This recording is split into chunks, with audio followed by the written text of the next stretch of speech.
Hello and welcome to Commander Central episode 327, and today we'll be taking a look at a listener Kyle Gerischer's Inalla Archmage Ritualist deck. I'm Dana. And I'm Max. Max, good morning. How you doing today? Good morning. I'm doing great. Thank you for butchering the name, so I didn't have to, because I'm sure I did at least once in our history. It looks like Gerischer, so I'm going to assume that is correct. Yeah. You might have to throw something out there in the request for decks we played. Like, how do you pronounce your name? Phonetically just to be sure? spell your name, please. Exactly. There we go. Exactly. So how's your week been this hot, sweaty girls' week in Wisconsin? It's been okay. You know, we have air conditioning, unlike some of my friends over in the UK, so I shouldn't complain. Absolutely. I'm 100% with you there. It hasn't changed much. I'm just kind of trying to stay cool and get work done, and that's about it. I didn't get a chance to play it all this week. How about you? Got any games down? Negative. So I did get to play my Jaheira Friend of the Forest and Agent of the Iron Throne deck on stream this week. That was a deck that started off as Saravak with Raised by Giants as the background, and I couldn't make it work because, everyone has treasures and fetches in their deck, and so it was just trivial to dodge the damage trigger. But I found out if I kind of inverted and went from a black creature with a green background to a green creature with a black background, I could actually make the whole deck work without changing anything, really. So I put it on stream, and it functioned pretty well. It's not super fast, but spread a lot of damage around, so I was happy with that. And I did get to nail Chase Mana Curve's nail their attempt to win with an Approach to the Second Sun with a Deglamor, which also always feels good. Although they found it later on and was still able to win with that. But I was able to stop the draw trigger where they were going to cast it for the win at least once with a Deglamor. So that's always fun to do. Very nice. Very nice. And I'm going to hopefully get to the shop this week and get a few games as well. So hopefully next week I'll have a few more things to talk about. But that is about it for games I've gotten to play lately. Well, should we just jump right into this? There's been really no Magic news or anything going on. I guess we're recording this show before the Dominaria United little preview thing we're going to have. So I think we'll just jump into taking a look at this Inalla deck. Yeah, let's delay more previews as long as we can. Right, exactly. So quickly before we jump into Kyle's intro here, I'll read Inalla in case anyone's forgotten. Inalla is 2 and Grixis, 5 mana total for a 4/5 human wizard. Inalla has an Eminence ability. Whenever another non-token wizard enters the battlefield under your control, if Inalla is in the command zone or on the battlefield, you may pay 1, and if you do, you create a token that's a copy of that wizard. It has haste, and then you exile it at the beginning of the next end step. You can also tap 5 untapped wizards you control to make a player lose 7 life. But honestly, I feel like this deck probably doesn't really even necessarily care about casting Inalla that much. It just cares about the Eminence ability. So anyway, that's what Inalla does. And we sent out a little thing about Kyle, to Kyle, to answer a few questions about his deck. We ask, what is your meta like? 4 to 6 friends. It's casual, but has some pretty efficient decks. Most are 6-ish power level, but some have been tuned to a little bit higher. What is the goal of the deck? The goal is to take advantage of Inalla's value with ETBs to dig through the deck until there's a critical mass of copy spells to either use Tasha's Hideous Laughter or Fraying Sanity and a bunch of copies of those spells to mill out the table at once. There's also some recursion spells in case he needs to do that more than once. Yep, we ask what are the weaknesses or areas we should focus on. Kyle said he feels like it can take a while in the game where he has nothing on the board and him just drawing and passing the turn. Also, on more than one occasion, I have cast Tasha's Hideous Laughter with 4 or 5 copies and not milled anyone. 80 to 100 mana value, gone and nobody out. And then our final question is budget limit, and he says there are no budget limits for cards to add to the deck. All right. So Inalla, we read what Inalla does. I will take a look at the land base first. Land base is really, really complete. When you start off with a Badlands, a Blood Crypt, and a Bloodstained Mire, you know that the basics are taken care of. There's the 2 best dual lands you could be running in those colors and a fetch land to grab them. So things are starting off looking pretty good. Paducah Bog to deal with graveyard problems. A Cavern of Souls, which would be set to wizards to keep anyone from interfering with your plans to cast either your commander or, more importantly, probably a bunch of the wizards in the deck. A command tower to make all 3 of your colors. A Crumbling Necropolis that can be used it comes into play tap, but can be used to make any of the 3 colors you need. Exotic Orchard. 6 islands. A Misty Rainforest to go fetch any of those duels. 6 mountains. A Mystic Sanctuary to be able to recur some spells. Put a Delta as a fetch again, a Reliquary Tower to have no max hand size. Riptide Laboratory, which was one of the first lands I wanted to check and see if it is in here, and it was. Scalding Tarn, Smoldering Marsh, a Steam Vents, a Strip Mine, a Sunken Hollow, a Swamp, an Underground Sea, a Volcanic Island, and a Watery Grave. So, I mean, that's about as tight of a land base as you're going to expect to see from any 3-color deck. Yeah, that's impressive. Very impressive land base. I mentioned Riptide Lab. I will quick read that card. It taps for colorless, or you can spend 1 in a blue to return target wizard you control to its owner's hand. That's just going to be used to like recast a Snapcaster Mage or recast a Spellseeker, something that's going to let you tutor up instants or sorceries or recast them from your graveyard, that kind of thing. It's just going to be a way to reuse a bunch of these wizards with valuable ETBs that are being copied with Inalla in the first place. So not only reuse them in a way where you can reuse Inalla again. I assumed it would be in here, but it was the first thing I wanted to check because this is just a perfect deck to run that card. Yep. In anything you would change, Max? I like said it's a pretty tight base. Any swaps you'd make here? The 2 swaps I have are super, super simple. I would swap Crumbling Necropolis out for the new Triome, which is Xander's Lounge. It's still going to come in tapped, but you can fetch it. So another use of all these fetch lands in the deck. Yeah, and again, because I don't think it would matter normally, but because this land base is so tight, that would be one you could tap out. And if for whatever reason this was the kind of deck where you didn't want your land to come into play tapped, you could just go for like a Mana Confluence or City of Brass. So I guess it depends. Do you care more about fetching that perfect fixing, or do you care about it coming into play untapped? Either way, that would be the swap I would make too. Crumbling Necropolis for either the Triome or the City of Brass or Mana Confluence is going to make whatever you need with no questions asked.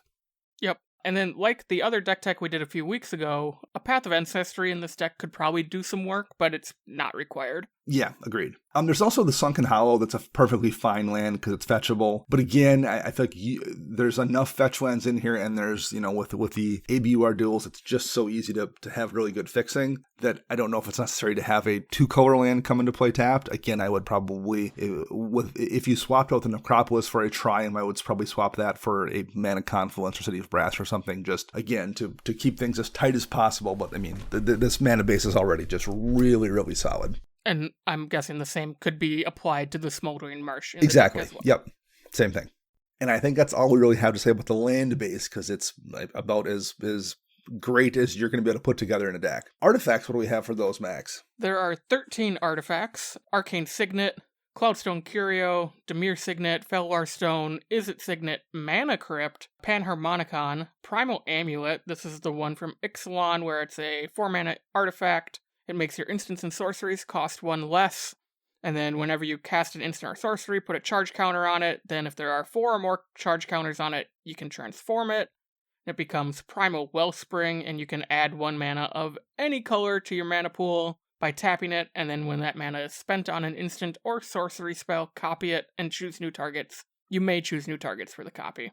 We also have a Rakdos Signet, Soul Ring, Urza's Incubator. This is a 3-mana artifact that you choose a creature type among ETB, and then creature spells of the type cost 2 less. Vanquishers Banner, again, 5 mana, enters the battlefield, choose a creature type. Those creatures get +1/+1, and when you cast a creature of the type, draw a card. And last but not least is Vidalcan Orrery. Everything can be played at flash speed. Okay, so there's a bunch of Mana Rocks here, so we can just skip talking about those because they're the ones you would run, basically.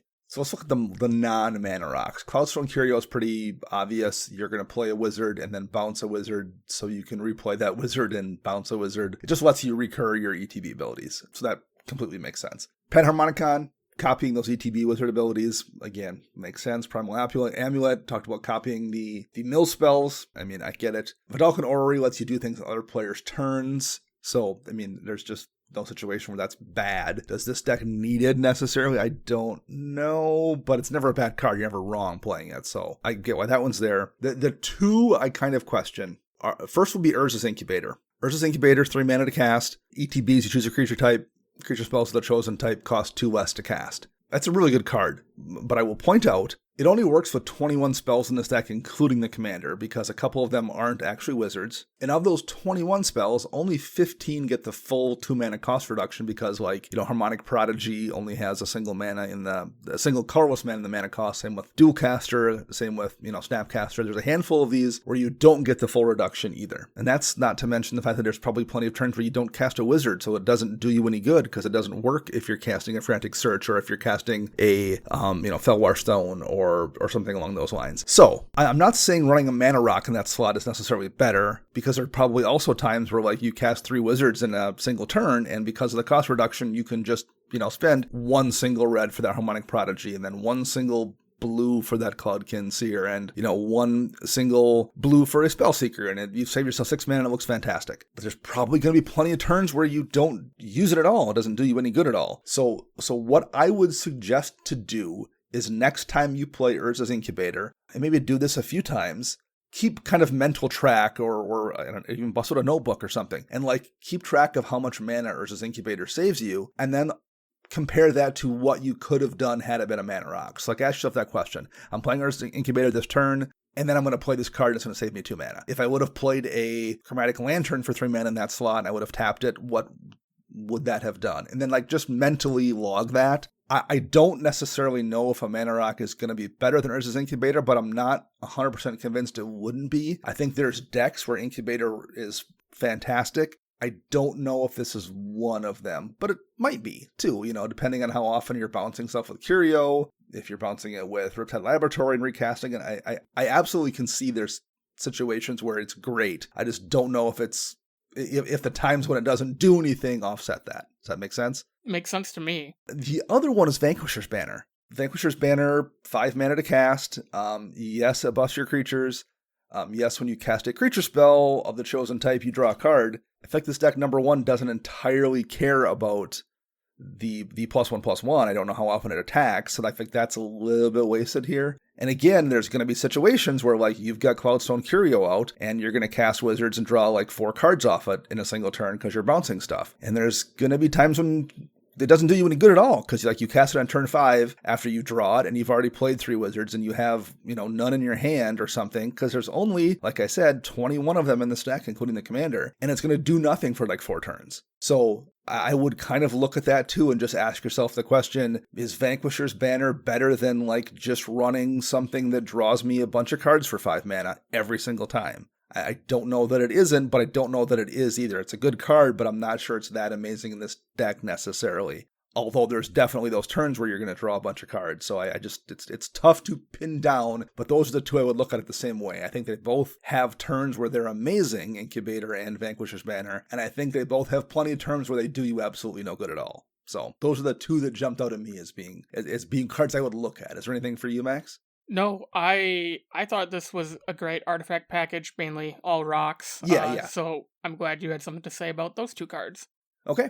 Up next, we'll jump over and look at the instants, because there's 17 of them here. Start off with Chaos Warp. It's one of the best removal spells, I think, in the format, and I'm glad to see it here. Cyclonic Rift, always a absolute bomb. Expansion and Explosion, which is a split card, and it's not one of the ones with Fuse. The expansion lets you copy a spell with mana value of 4 or less. And Explosion, which is X blue, red, where it deals X damage to a target, and you draw X cards. So you can dome somebody, and you can draw some cards on a single spell. We have 2 free, or at least possibly free, counter spells in Force of Negation and Force of Will. We have some ways to copy spells in Fork, in Reiterate, in Repeated Reverberation, in Reverberate. Storm King's Thunder also does the same thing. There's some draw spells here. Frantic Search, Into the Story as well. Into the Story is one that costs less if an opponent has 7 more cards in their graveyard. So in a mill deck, that's going to frequently be the case. Mana Drain,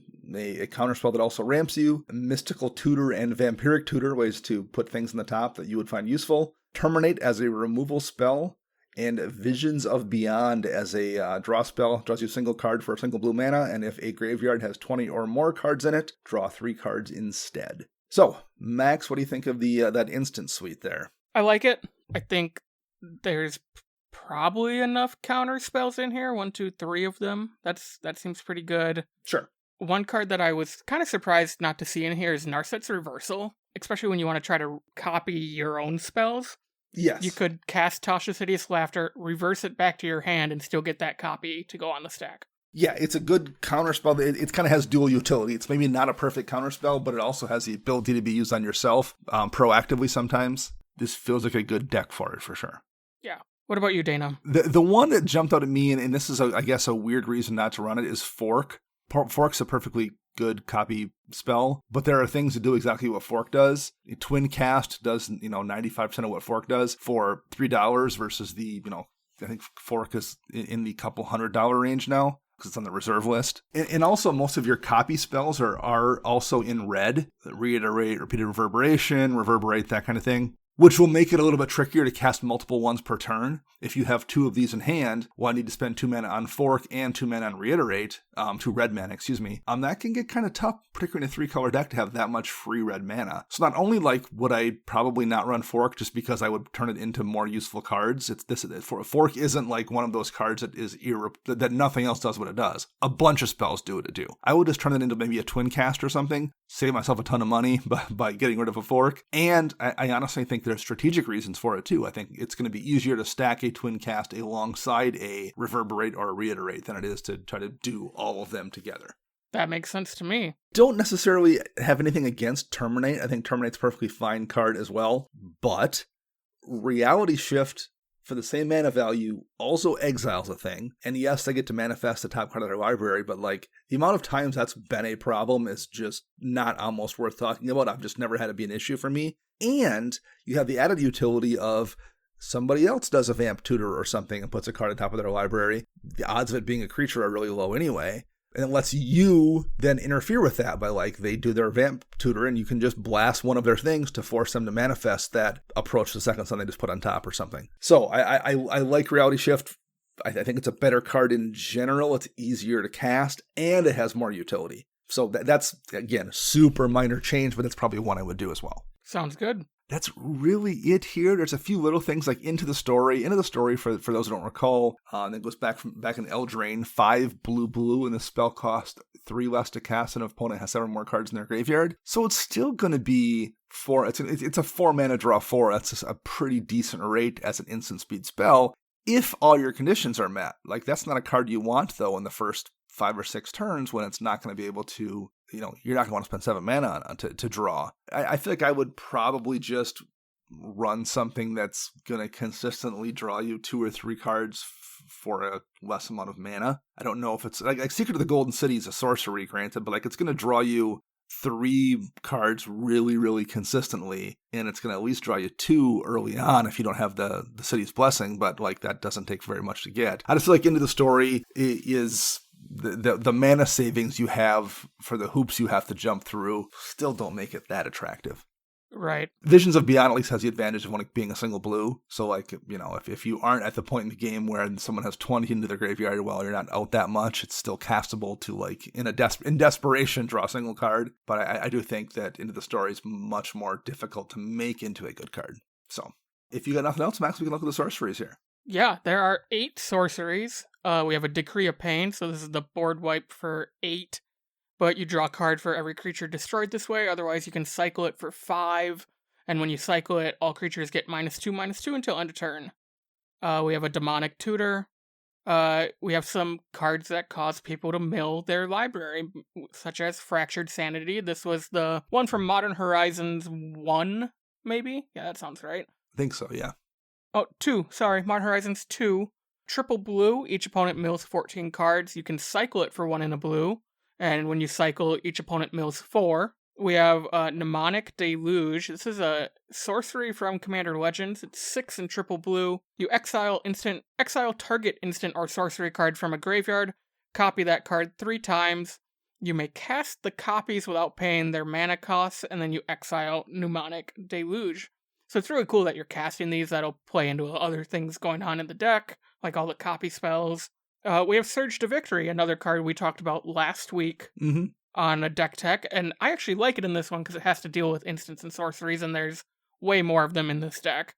But this was 6 mana, 4 red, you exile an instant or sorcery card from your graveyard. Creatures you control get +X/+O until end of turn, where X is the card's mana value. And then if a creature you control deals combat damage to a player this turn, you may copy the exiled card, and you may cast the copy without paying the mana cost. The star of the show, Tasha's Hideous Laughter. 1 blue, each opponent exiles cards from their top of their library until that player has exiled cards with the total mana value of 20 or more. Then we have Toxic Deluge, just a great board wipe that you put some life into, and to get rid of all those nasty artifacts, a Vandal Blast. Okay. I have thoughts, Dana. I have lots of thoughts on the sorceries. Only 8 of them, so I'm curious to hear what your thoughts are, Max. Lay them on me here. If the goal of the deck is to mill people, and I get Tasha's Hideous Laughter is the way we want to do it because it's awesome and it's fun, why are there only 2 mill cards in this deck? Yes, and there are tutors. There are tutors. We mentioned just the demonic tutor right there. There's a couple over in the instance, vampiric tutor and mystical tutor as well. That's only, though, 4 tutors-ish to go get the 1 or 2 cards in your deck that do all of the work. And there's not even that much draw. I mean, there's draw in this deck, but like not a crazy amount. You're not like doing that thing that you sometimes see in CEDH decks where they have a gazillion cantrip style tutors as well to dig down brainstorms and the ponders and the preordained kind of spells too. The faithful salutings of the world. There's not a lot of those here either. I agree it's going to be tricky to find Tasha's Hideous Laughter consistently in this deck.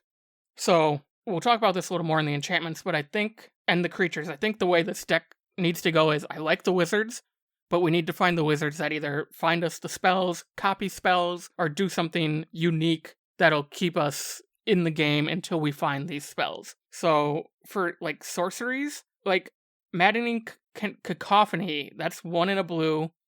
Each opponent mills 8 cards. If you kick it for an extra 3 in a blue, each opponent mills half their library rounded up. Mm-hmm. If you copy that, you just got rid of 3/4 of all your opponent's libraries. Mm-hmm. There's that new one from New Capenna, Cut Your Losses. 6 mana. Target player mills half their library rounded down, but it has casualty 2, so you can sacrifice a creature with power 2 or greater and then copy the spell and choose new targets. Another way to copy it. You also have other ways to copy in this deck. And this is also a deck that, like we pointed out, is making copies of creatures with Innalla's ability. Like you can also use that on one of the copies that just came into play that's, you use for an ETB trigger and you don't care about it now. So you can sacrifice that to copy that spell. I mean, there's the classics. Traumatize. Traumatize was the first one. I was like, I'm shocked there's no Traumatize in here.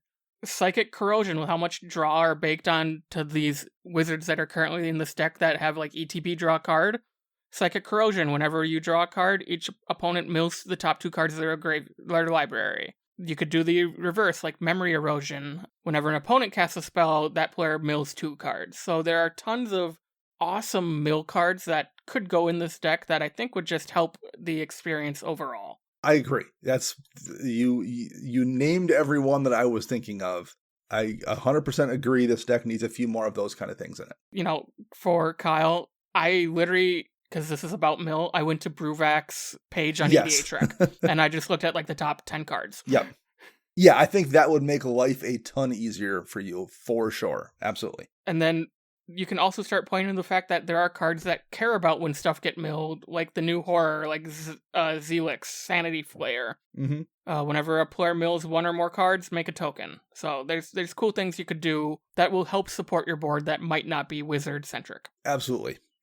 You covered it all there in one fell swoop, Max. Yes. So yeah, no, that's exactly what I would change, is having more options, and they almost all tend to be sorceries that work aside from Tasha's, or like that will buy you time so when you do the big Tasha's cast, like you mentioned, copying it 4 times and not milling somebody, well, you've already got them there because you've already hit them with a Traumatize and hit them with something like that lets you take off a chunk of their library already before you finish them off with the Tasha's. Awesome. There's only a couple enchantments here. This will be easy. There's a Riptide Study, which is obviously busted, and Flame Shadow Conjuring. And if you don't remember, this is from back in Origins, 3 in a red. Whenever a non-token creature ETBs under your control, you may pay a red. And if you do, put a token onto the battlefield that's a copy of that creature, and that token gains haste. So it's basically a version of Inalla that works for more than just wizards, although there's mostly wizards in here. So it's just a backup to Inalla, or a second way to do it. Yep. The only thing I would really like, I mean, obviously those are both useful cards and make sense here. The only thing I would throw out there as a possibility is something like Leyline of the Void, and the reason I throw that one out there is because the danger that decks almost always have with mill is you're going to come across that graveyard deck where you wind up doing their job for them, and the best way around that is to make sure the stuff you're milling just goes away. Yep. So particularly if you're going to add more of those traumatized kind of effects in here to have a backup plan, because Tasha's exiles the stuff, but traumatized does not. So to reduce the risk of you getting burned by helping out that graveyard player, something like that might be useful if you're going to go the route and add in more just general big mill effects like we just talked about. For sure. I have a couple suggestions. If you want to stick to the majority of wizards in your deck, Molten Echoes would probably be a okay substitution for Flame Shadow Conjuring.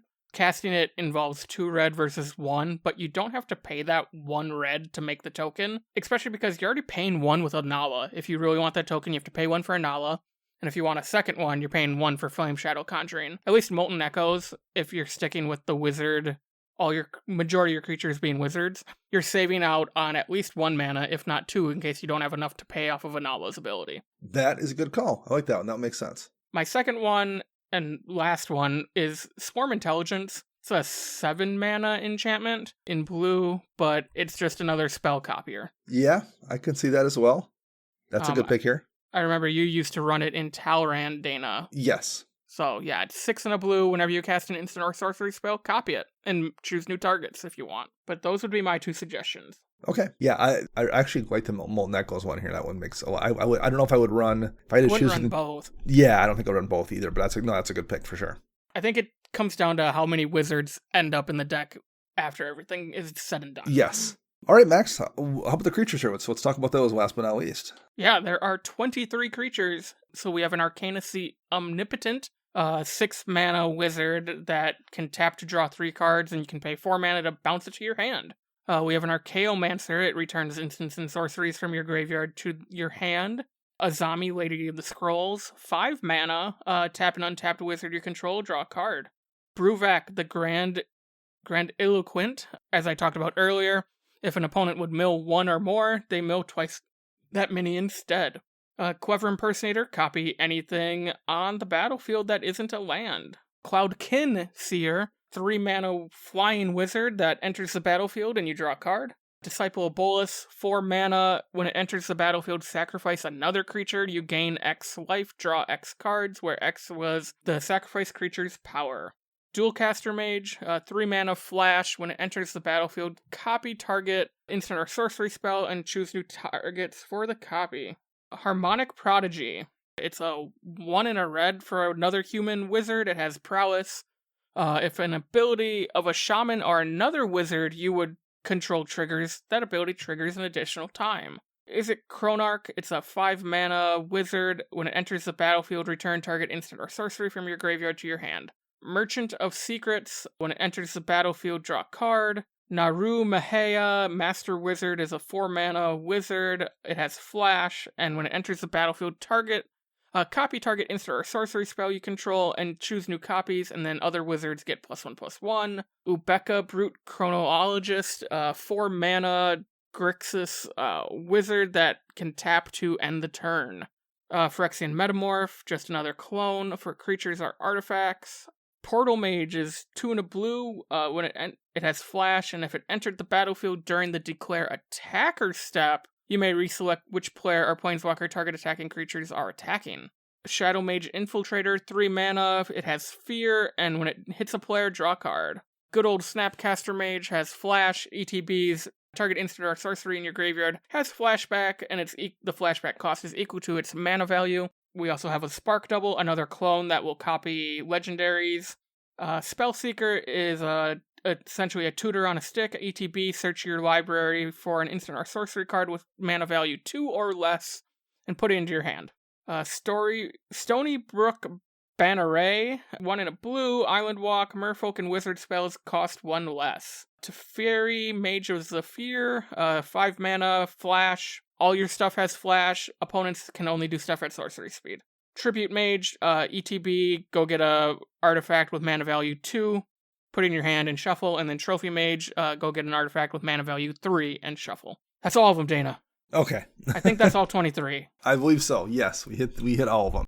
There were a couple Max mentioned that aren't wizards, mainly the copiers, Clever Impersonator being one, Phyrexian Metamorph being another, Spark Double being the third, I believe. Those are the three that aren't wizards. So there are everything else on here is doing wizard stuff and is able to be copied, which is kind of the point. The first big ones I would suggest here are replacements for the cards I just mentioned. Clever Impersonator is a really good card. Phyrexian Metamorph is as well. I'm just wondering in this deck if you wouldn't be better off with the two Sakashimas. There's already a Spark Double in here which can copy things that are legendary and have them be non-legendary. The Sakashimas both can as well, both versions of that card. I'm just wondering if you wouldn't prefer to have the option for what's close to the same cost for the most part, to be able to copy your commander, say if she's in play, or copy that Bruvac especially, or even copy the Azami or the Arcanist to draw a ton of cards. I think that utility is maybe a little more useful than Phyrexian Metamorph's ability to copy a Mana Rock, or a Clever Impersonator's ability to copy anything, I guess. I'm not 100% certain about this one either. I feel like I'm saying that a lot this episode, but I still feel like those might be a little more useful given how this deck works, having the option to copy one of your existing legendary things without having the stuff die. So just something to consider there in terms of creatures. Did you have any that jumped out at you, Max? I know you said you wanted to see some more impactful wizards here. Yeah, so I like a lot of these cheap wizards that draw a card on ETB. Those are great. Yeah. Especially because that leaves you, if it costs 3 to cast, you can pay the 1, whether it's with Flame Shadow or Inalla, and make a second one. Cool, you're drawing 2 cards for 4 mana. Mm-hmm. Perfect. I think you said this earlier in the show, I don't see this deck turning sideways a lot. Unlike the Pirate deck a couple weeks ago, where we were all about, let's attack, attack, attack. I think this deck is more of a combo deck, or leans that way. So I think some of these cards that just enter the battlefield and draw a card, or go get, like, Shadow Mage Infiltrator is great, but you have to attack with it. You're only drawing a card. Right. I think there are more impactful wizards that will help the board state kind of stay even during the gameplay. So the first one I would recommend is Basalt Ravager. This was from Kaldheim. It's a giant wizard for 3 and a red. It's a 4/2, and when it enters the battlefield, it deals X damage to any target where X is the greatest number of creatures you control that share a creature type. So you have 5 wizards. The first one enters the battlefield. There's a trigger. You make a copy of it. Then you put this. It gets complicated, but you could easily deal 10 to 12 damage a turn, depending on how many other wizards you have out. Right. My other wizard suggestion would be Antheomancer is a zombie wizard for 1 black and a red. It's a 2/2. And when it comes into play, it deals damage to target player equal to the number of non-basic lands that player controls. So, just looking at your mana base, I'm not sure if this is somewhat proxied, not proxied at all, doesn't matter to me. But by looking at the mana base in this deck, I'm inferring that your play group, since it's small, probably has similar mana bases. So this could also do a lot of damage quickly if you cast it at the right time, make copies of it. And on top of that, you can unearth it for 5 in Rakdos, which says return it from the graveyard to play, it gains haste, and then you X out at the end of turn. Or if it would leave play and you unearth that sorcery. So you're automatically getting 2 shots at doing this without even using the Nala or Flame Shadow Conjuring or Mana Echoes or any other copy creature stuff you have going on.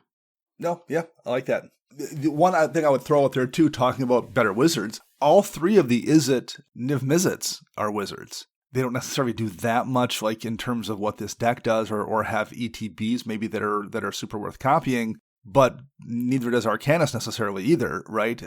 They're just really, really good spells that have the ability on all of them to draw you cards, and they give you a flying blocker and or attacker if you need those things as well. You're definitely vulnerable to someone swinging at you with flyers in this deck, probably. They give you something there and let you, punch through and hit someone else's planeswalkers as well. So I don't think those would be a bad inclusion in replacing a weaker or less valuable wizard as well. In not necessarily maybe all 3 of them, but like just something to consider if you want to be able to run at least 1 or 2 stronger, beefier wizards. Those are pretty good options. Yeah. Now, I do think there are room in this deck to where we could probably cut the wizard count down a little. Yeah, probably.